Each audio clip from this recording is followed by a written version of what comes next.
The phrase depression is often used to describe a general feeling after something or a bad day, but depression for some people can often be more serious illness that can last a long time, often up to months, even years.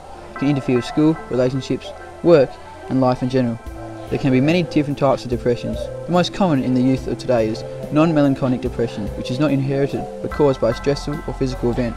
The other type that is often seen is melancholic depression, which is caused mostly by biological factors.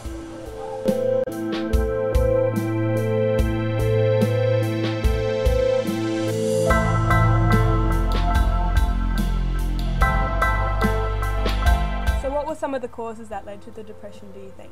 I guess it was because she'd recently divorced my father. She was having relationship problems. Life was very unstable and she had a problematic teenage daughter. I obviously wasn't the easiest to deal with, but as the doctor explained to me, it's to do with the chemistry in the brain. Even though I was a pain in the ass at times, I wasn't causing her depression. I just had to be supportive. So what were some of the noticeable symptoms that your mum had? She became a lot more irrational and she'd get upset at the smallest things. We'd fight a lot. She'd just start yelling at us kids when we hadn't really done that much wrong. It was very difficult to live with at times. How did it take an effect on you? It made my school life and just my social life in general difficult because I'd get upset because I'd been fighting with her. I'd come to school upset. There was one day I got to school where the lady in the reception noticed that I had bags under my eyes like you don't get until you're about 30.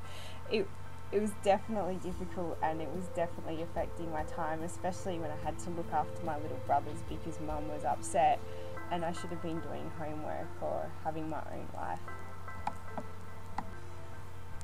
So did your mum get help for this, and if she did, where did she go? Yeah, she did. I think the first person who picked it up to help her was her local GP, the doctor. A lot of the illnesses she was having, he pointed out, were depression related, and he referred her to the local community health service. There's a lot of places you can go to for help, such as Lifeline and Kids Helpline. I found my local chaplain, even though I'm not a Christian, the chaplain at school was a very comfortable person to talk to, that I could spend hours in his office talking, but not everybody has that adult or that teacher they're that comfortable with.